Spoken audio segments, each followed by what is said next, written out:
Waalaikumsalam warahmatullahi wabarakatuh. Ustaz, saya mau bertanya, lebih utama mana antara membantu orang tua dan menikah? Umur saya 27 tahun. Saya bekerja sebagai karyawan. Saya sedang punya keinginan untuk menikah. Tadi 22 tahun sudah menikah. Baik. Punya persoalan puasa. Ini 27 tahun belum menikah. Dan saya sudah mulai komunikasi dengan calon dan keluarga calon akhwat pasangan saya. Tapi di sisi lain gaji saya yang pas-pasan. Setiap bulan saya habiskan untuk dikirim ke orang tua dan kebutuhan sehari-hari saya. Saya takut jika sudah menikah tidak bisa lagi membantu kiriman uang kepada orang tua saya. Pertanyaan mohon diinfokan Ustaz. Baik, bagaimana solusinya dan mohon informasi seputar buku-buku referensi. Tanya. Quran surah ke-24 ayat 32. Quran surah ke-24 An-Nur ayat 32. Wa ankihul ayama minkum was-salihin min ibadikum wa imaikum. Sekarang perhatikan, ini janji Allah. Ingat, ini janji Allah. Iyakunu fuqara'a yughnihimullahu min fadli wallahu wasi'un alim. Perhatikan baik-baik kalimatnya. Kalau Allah sudah memberikan statement, maka tidak ada keraguan di dalamnya. Dzalikal kitabu la raiba fi. Jika Allah berjanji, maka kaidah kedua mengatakan tidak akan diingkari janjinya. Innallaha la yukhliful mi'ad. Perhatikan dua kaidah ini ya. Awas, hati-hati. Ada dua kaidah dalam Al-Quran ketika kita akan berinteraksi dengan firman Allah Subhanahu wa ta'ala. Satu, Anda mesti yakin, gak boleh ragu. Karena kalimat Quran dibuka dengan keyakinan tanpa ragu. Dzalikal kitab la raiba fi. Jadi kalau Anda ragu dengan statement dalam Al-Quran, firman Allah Subhanahu wa ta'ala, maka Anda tidak akan mendapatkan faidah dari ayat-ayat itu. Tidak akan berguna bagi Anda. Awas, hati-hati. Cuman capek saja Anda baca tapi nggak yakin. Sayang. Kalau bahasa Quran di Quran surah ke-17 ayat 82, wala yazidu zalimina illa khasara. Al-Quran tidak akan memberikan dampak manfaat banyak bagi orang zalim. Zalim itu menempatkan sesuatu bukan pada tempatnya. Tempat Quran keyakinan. Anda tidak menempatkan itu. Anda tempatkan keyakinan di keraguan. Maka kata Quran, Quran tidak akan memberi manfaat pada Anda kecuali Anda rugi saja. Ini kaidah pertama. Yang kedua kaidahnya, jika ada janji dalam Al-Quran, maka kembalikan hukum janji itu kepada Allah yang kaidahnya ada di Quran surah ketiga ayat 9. Innallaha la yukhliful mi'ad. Allah tidak akan pernah menyalahi janji. Ingat baik-baik, yakin dengan ayat.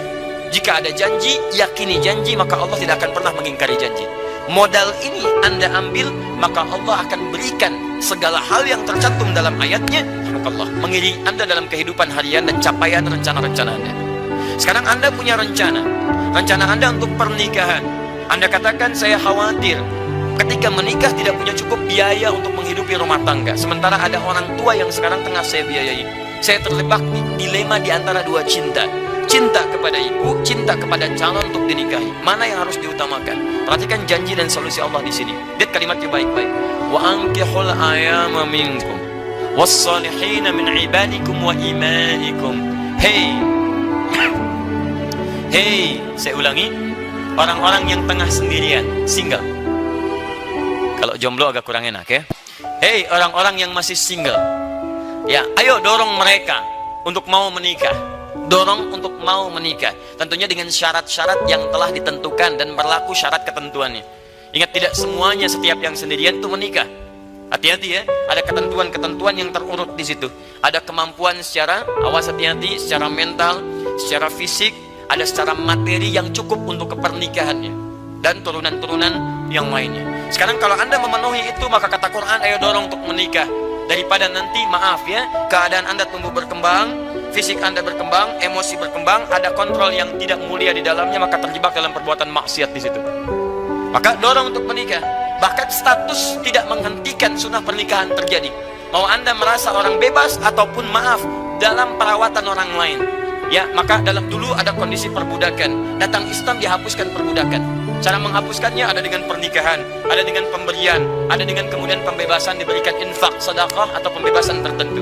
Maka Islam datang menghentikan perbudakan. Perbudakan dulu ada dalam nuansa barat, ada di dunia barat. Datang Islam dihentikan, hilang perbudakan. Dimohon maaf, tolong jangan ajari orang Islam tentang masalah mengatasi perbudakan. Karena teori hilangnya perbudakan itu datang dengan risalah keislaman. Mohon maaf ya, itu jelas pembuktian dalam sejarahnya. Bahkan kata Quran, mau budak, mau orang yang dirawat, mau macam-macam, mau statusnya merasa kurang, ingat tidak menghentikan sunnah pernikahan terjadi pada Anda. Capai rencana ini, siapkan persiapannya, sampai kemudian pada masa itu lakukan pernikahan. Perhatikan, ini yang paling menarik dan ini intinya. Iyakunu fuqara, pakai in. Jika mereka merasa fuqara, fakir, kurang, merasa khawatir ketika menikah hartanya tidak cukup, Masya Allah, yughnihimullahu min fadli, maka Allah akan menjadikan mereka mampu bahkan kaya dalam rumah tangganya. Yughni dari kata ghaniyun, Allah jadikan kaya, bukan cuma cukup, kaya. Perhatikan janji Allah. Kita baca dengan keyakinan. Yang kedua ada janji di situ. Jika mereka merasa fakir, bukan miskin lagi, fakir, ya kurang, tidak cukup, maka yakinkan kata Quran, yughnihimullahu min fadli, Allah akan buat mereka kaya, bukan dari sisi mereka, min fadli, dari keutamaan yang telah Allah siapkan. Saya turunkan 3 kalimat dalam ayat ini, dan disitulah kemudian inti dari apa yang bisa kita persiapkan. Ya, para single, tolong fokus di sini. In, 1, tayyib, yakuno, ini fuqara, 1, yughnihimullah. Perhatikan kalimatnya. Kalimat ghani disandingkan dengan pemiliknya, Allah. Kemudian yang ketiga, min fadli. Bahkan nanti ditambah dengan akhir ayatnya, Allahu wasi'un alim, ya. Baik, kita fokus pada 3 hal ini saja. Perhatikan baik-baik. Di sini perasaan kurang disebut dengan fakir. Fakir itu tingkat paling rendah, bahkan di bawah miskin. Makanya ketika diberikan zakat, itu fakir dulu baru miskin. Quran surah 9 ayat ke-60. Innamas shadaqatu lil fuqara wal masakin.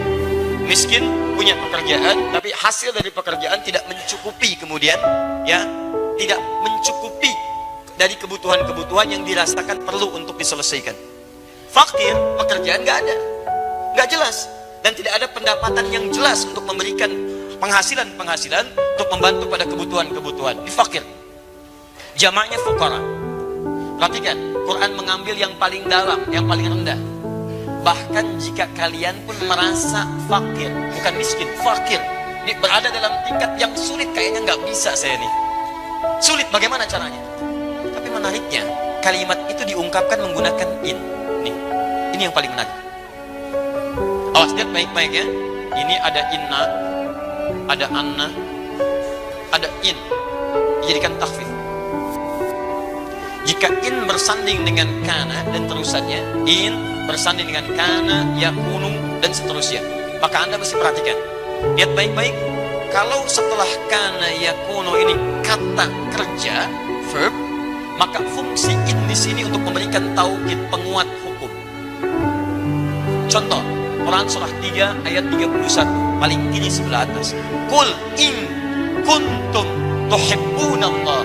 Tuhibbun itu kata kerja, fi'il mudhari, kata kerja, verb. Kemudian kuntum itu turunan daripada yakunu. Kana yakunu, kana kuntum, turunannya yakunu. Hampir sama dengan itu. Mulai dengan in, karena setelah kalimat turunan ini ada kata kerja, tuhibbunallaha, maka in diartikan serius, sungguh-sungguh, penguat. Kita terjemahkan, jika kalian serius mencintai Allah, fattabi'uni, maka ikuti aku, tuntunan Nabi dalam kehidupan. Tapi kalau setelah in, kemudian ada kana, yakunu, dan bentuk jama yakunu, setelah itu kemudian ada sifat atau keterangan, maka in ini menunjukkan perasaan saja, kekhawatiran, dan belum tentu terjadi seperti apa yang dirasakan. Seakan-akan Allah ingin sampaikan kalimat ini, hei yang masih single, yang banyak khawatirnya ketika akan menikah, khawatir kurang, khawatir nggak dapat ini, nggak dapat itu kan pikiran kamu saja sekarang. Nikah aja belum, sudah mikirkan seperti itu. Ya, kamu jangan banyak mikirkan seperti itu.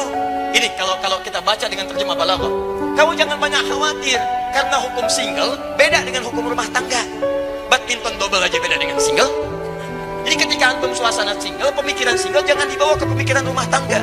Karena konsep kehidupan manusia ketika single dia akan beda karunianya ketika dia telah berumah tangga dalam kehidupan. Allah itu adil. Tidak mungkin rahmat Allah diturunkan serupa. Anak kecil beda dengan yang telah dewasa. Bukankah Anda memberikan jajanan pada anak TK beda dengan anak SD? Bukankah SD beda dengan SMP? Bukankah SMP beda dengan SMA? Bukankah SMA beda dengan kuliahan? Itu single. Anda saja sudah memberikan sesuai taraf keadilan. Apalagi Allah yang maha adil. Jadi rezeki Anda ketika diturunkan saat Anda single, itu akan beda ketika Anda telah berumah tangga. Lain. Gak percaya? Cepat nikah. Ayo kalau gak percaya. Ya, lihat kalimatnya. Kamu tuh banyak khawatirnya. Pengen nikah, khawatir ini, khawatir itu, khawatir ini, khawatir itu. Capek antum. Begitu ditanya, nduk aja begini. Nama siapa? Masya Allah. Susah antum, capek. Maka lihat janji Allah di sini. Hei, berikan motivasi. Lihat, yughnihimullahu min fadli. Ya-nya dibuang. Padahal asalnya bisa dibaca begini, yugni. Tapi karena ada in, ya-nya dibuang. Jadi yugni, cepat.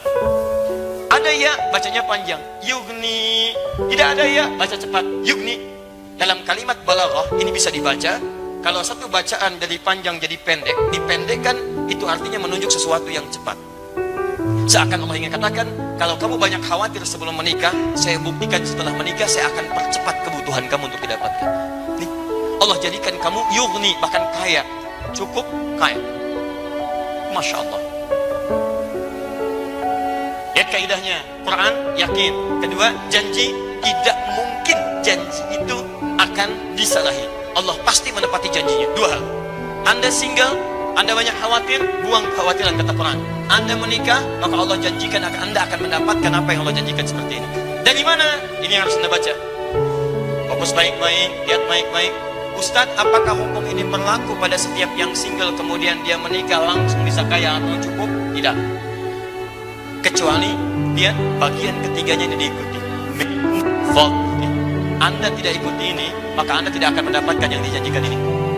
Karena hukum Allah menjadikan Anda cukup kaya jika Anda mengikuti hukum yang ketiga ini, min fadli. Maka dari itu sebelum menikah Anda turunkan hukum min fadli ini. Apa yang dimaksud dengan min fadli?